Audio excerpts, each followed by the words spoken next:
Hello, here's the news at this hour from Tstv. I am Mobola Badekale. Here are some major headlines. Oyo government creates platforms for citizens to report police violations. NECO reschedules exam due to ENDSARS protest. Trump and Biden hit the trail in a charged election weekend in the world of sports. Liverpool's Van Dijk to undergo knee surgery. And now, the news in details. The government of Oyo State has created an email account and a section on the state's website for residents of the state to report incidences of police violations and brutality. Residents of the state can report cases of police violation via the email address rtpolice@mail.oyostate.gov.ng or through the link on the Oyo State website where they can fill out a form. The state government, in a statement on Sunday, said that plans are already afoot to set up a judicial panel that will look into the various forms of abuses and violations that are reported, adding that names of members of the panel would be announced shortly. However, according to the statement, the governor of Oyo State, Engineer Seyi Makinde, gave this directive at the weekend in line with his earlier stance that genuine grievances of the ENDSARS protesters which bother on police brutality must be addressed by the government. Operatives of Operation Burst, a special joint security task force created by the Oyo State government, in the early hours of Sunday arrested 24 hoodlums, some of them suspected to be members of the dreaded 1 million boys who are taking advantage of the ongoing ENDSARS protests to loot shops and rob people of their belongings and destroying properties. According to reports, they were arrested at various locations within Ibadan metropolis, namely Oje, Bere, Kudeti, Oluyoro, Okeofa, Okebola, Okeadu. Members of Operation Burst were said to have acted on tip-off from residents across the aforementioned locations, swiftly swung into action on Saturday evening and concluded the arrest on Sunday. However, Director General of the security outfit, Colonel Oladipo Ajibola, retired, added in a statement that some of these hoodlums went as far as making bonfires under the guise of the ongoing ENDSARS protest, while some of them were picked up at their various hideouts, where they were drinking alcohol and smoking Indian hemp. The National Examinations Council has announced the rescheduling of the Paper 1 Computer Studies Practical, earlier fixed for today, Monday, between 10 a.m. and 1 p.m. The paper has now been fixed for Monday, November 16, 2020, between 10 a.m. and 1 p.m. A statement issued on Sunday by the Head Information and Public Relations Division NECO, Aziz Sani, said the decision was caused by the ENDSARS protest that blocked the free movement at the city entrance gate in Benin. He added that the NECO delivery truck had left its takeoff point well in advance on Friday, October 16, 2020, earlier to deliver examinations materials to some states and has been held up in the blockage since then. Following the ongoing protest against police brutality in the country, airfares on domestic routes have increased. The increase in the price regime was reflected by several carriers on weekend flights for one-way trips from Lagos to Abuja. Before now, the cost of flights ranged from 27,000 to 38,000 naira depending on the class of ticket purchased. However, Arik Air recorded 43,944 naira for economy and 99,176 naira for business class tickets on Sunday. Operators, however, argued that the price increase was not as a result of the ongoing protests, which have been the cause of gridlock across major highways in the country. Meanwhile, aviation analyst Olumide Onwayo said the spike in fares over the weekend could be linked to an increase in demand in terms of flight activities. The news on Tstv will be back right after this.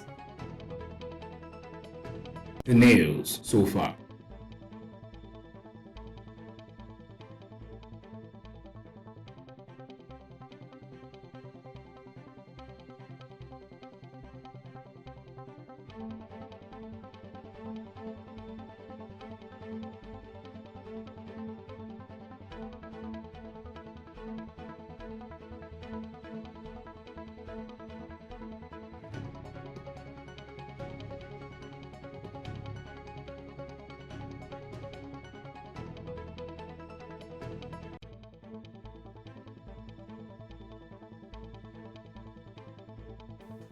Welcome back, and now to some foreign stories. The United States President Donald Trump and rival Joe Biden hit the ground Sunday in the swing states that would decide the United States election as the campaign turns increasingly vicious 16 days before voting.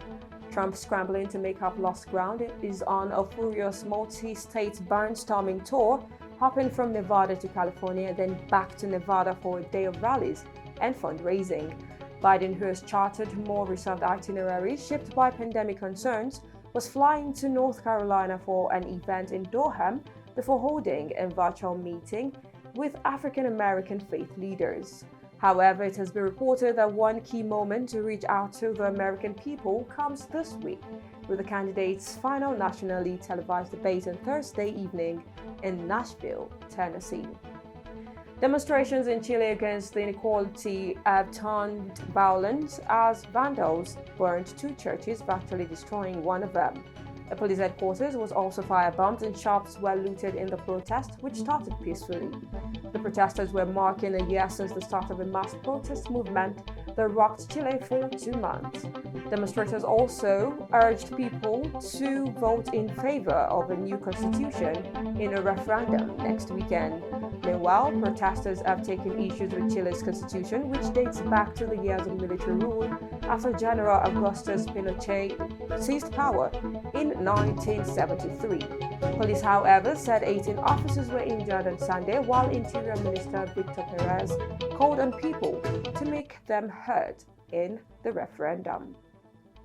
And now moving on to exciting world of sport, English Premier League club side Liverpool has confirmed on Sunday that centre-back Virgil van Dijk has damaged knee ligament and is set to undergo surgery.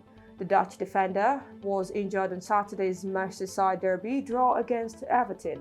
He was substituted early in the game when Everton goalkeeper Jordan Pickford made a reckless challenge in the box, which left Liverpool manager Jurgen Klopp fuming.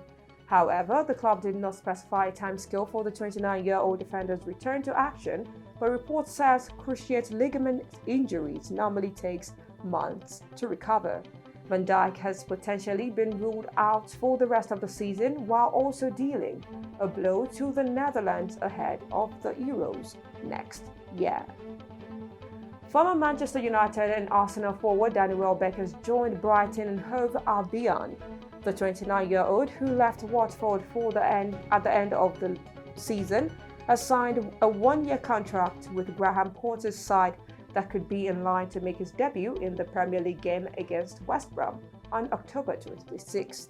Welbeck has only started 9 league matches in the past 2 seasons, having endured significant injury problems in recent years.